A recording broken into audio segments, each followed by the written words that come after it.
Hello বন্ধুরা, আজকে আপনাদের দেখাতে নিয়ে আসলাম আদা চাষ।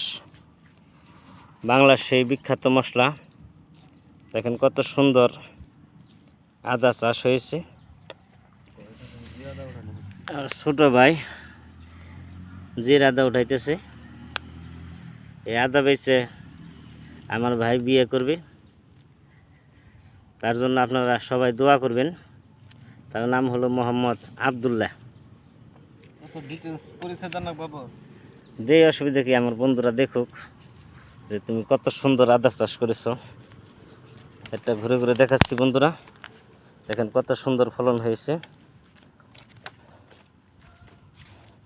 দেখার মতো। যাই হোক,